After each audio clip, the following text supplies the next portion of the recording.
Games have truly come far from years ago. You will see games nowadays tell incredible stories with their visuals, with immersive cinematic experiences, integrate gameplay with a narrative, You feel something in your chest, an unnatural pressure. and construct vast worlds that players can explore. From mundane slice-of-life stories to epic blockbusters, there is something for everyone. With stories, worlds, and characters so well realized, the thought of having video game IPs take a shot in another medium has always been on people's minds. Mostly because video adaptation tends to be in the not good at all side.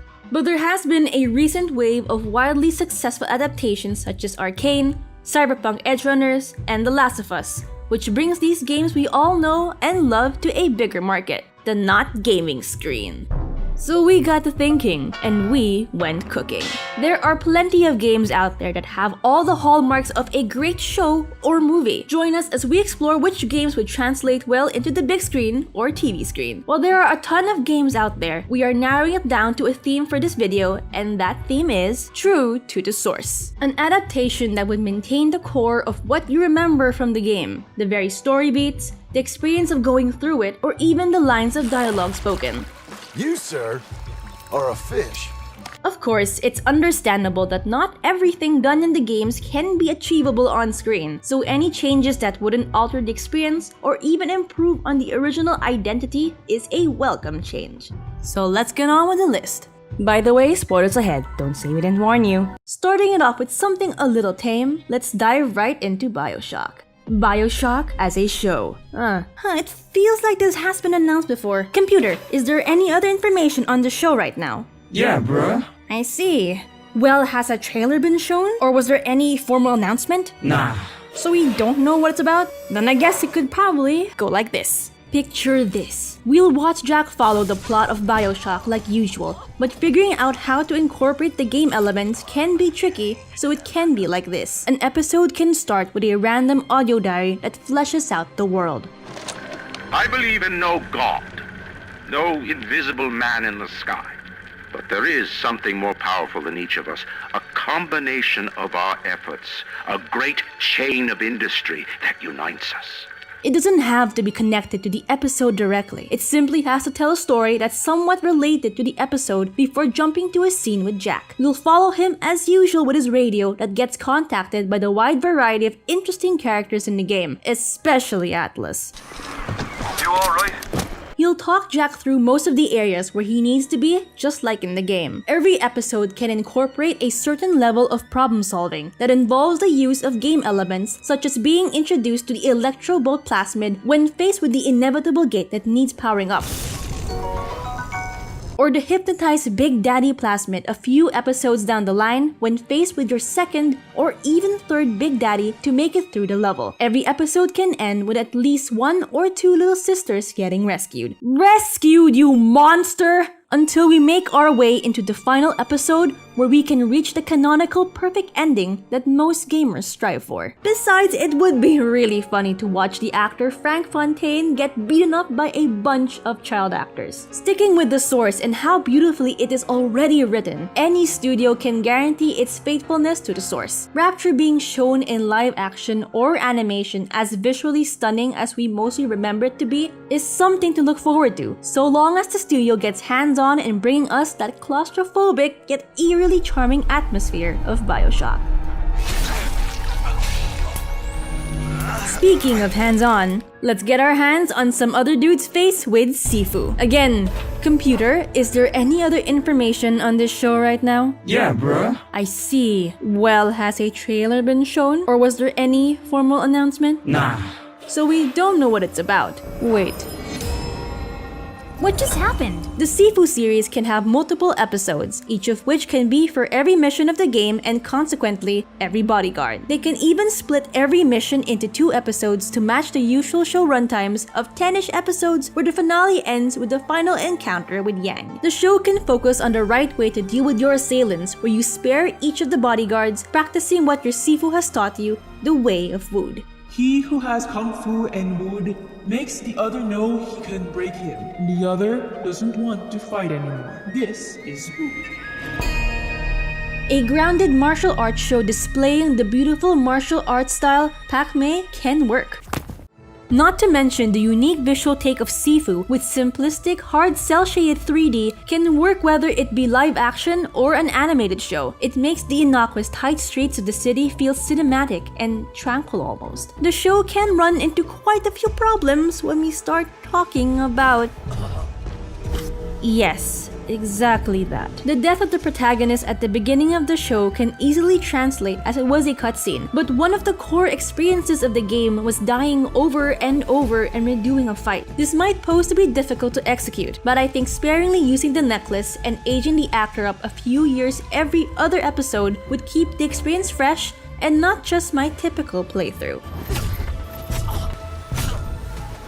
My ideas were pretty great here so far, but the game being adapted into a script by Derek Kolstad, the man behind John Wick, is just the cherry on top of this martial arts cake. Grounded combat, memorable characters, and stylistic set pieces. Have you seen John Wick? Even the game looks good. Okay, maybe not that. Next on the list, let's cruise on over to 1980s Florida with Hotline Miami as a movie. Yes, Hotline Miami. Cue the royalty-free, no attribution synthwave music and get ready to dial up the action. There's barely any story to be adapted into a movie, but who wouldn't be excited to see our protagonist, Jacket? Do you know what time it is? Each act of the movie can be separated into the different phone calls he receives as he slowly loses touch with reality and his hallucinations. Think Memento, but less depression and not as confusing. As the movie goes on, we can amp up the delusions as he spills more and more blood. Disturbing imagery and unnerving voices, all while we jam out the synthwave to emphasize the lack of humanity in him and how this is merely child's play to him. And let's not forget those cool-looking masks he has. The game element of dying over and over in this movie can be handled using hallucinations. Jacket can simply imagine his route in his head. Dying would mean it's a bad route until he lands on one where he survives. As time goes on, it'll be harder to keep track even for the viewers whose perspective is the real one at this point, which drives the message home even further. We don't know, and that's probably what Jacket is going through. The movie has a killer soundtrack, unique art style, and intense action. This is more than enough to get people to watch it, story or not. Something similar to this would be the 2011 cult classic Drive, or the John Wick movies, but he took a vacation to Miami, downing every illegal substance known to man. It's the usual bloodbath movie you watch, but turned to 100 in style and gore. The only problem would be having to adapt Hotline Miami's non-linear nature. Going back and forth between the levels, noticing small hints into the world building, and piecing it together in your head is what's charming for others. Presenting it linearly can be quite challenging, but even if we didn't, and as long as we fill the movie with enigmatic gaps in the world, it would surely feel similar. It would be neat to throw in some lo-fi effects, like VHS tapes or glitching between 3D and 2D can drive the unique art direction home. Just like the Spider-Man Into the Spider-Verse movie. It would be neat to have you hit that subscribe button as well. Since 98% of you aren't. Unless you want Jacket to do something about it. Thank you very much. Let's lasso this thing back into saner, less trippy grounds, and head on over to the wild world of Red Dead Redemption 2 as a show. The show will star our favorite outlaw with his own laws, Arthur Morgan and the Vanderlyn gang. It will cover most of the events of Red Dead Redemption 2 set in 1899 across the United States. Only this time, we will drop the 2 from the title when it starts showing on TV because we wouldn't want to confuse anyone, is all. You have everything lined up for years. The chapters can be a season or 2 each, considering how long the game is, and it will still stay interesting until the very end. Red Dead Redemption 2 is pretty much a long ongoing drama already. It's complete with action, politics, intrigue, tear-jerking moments, love, loyalty, and betrayal. We are simply saving the masses from the 150 hours of gameplay into a pure 10 hours worth of episodes in a season. For the whole 6 seasons, 1 per chapter, so that brings it to around 60 hours. That's still better than 150. We should also see a slice of Arthur's life when hunts to upgrade his bags, cleans his guns, and even fish. But the shootouts and the action should not miss him drinking a ton of tonics to get by. Red Dead Redemption 2 has enough lovable characters and interesting plot points to get people people interested. It's unique enough to stand out, and not to mention utilizing the Deadeye ability as everything around Arthur gets desaturated as he enters a state of focus to nail all of his targets in a badass way. Liken this to something like The Ballad of Buster Scruggs, but a little less musical and humorous, and a little more serious with a bit of humor. Shut your mouth, mister.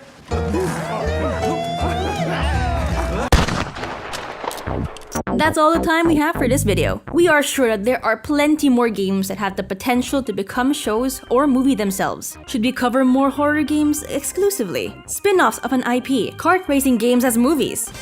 This is why you should let us know in the comments below. Gamers, be sure to keep an eye out for adaptations of your favorite games, as recently, the quality has been great. I recently watched the Mario movie and liked it, so if you enjoyed this video, why don't you give it a like as well? That's all from us for now here at Game8 Information Station. See you in the next video, signing off.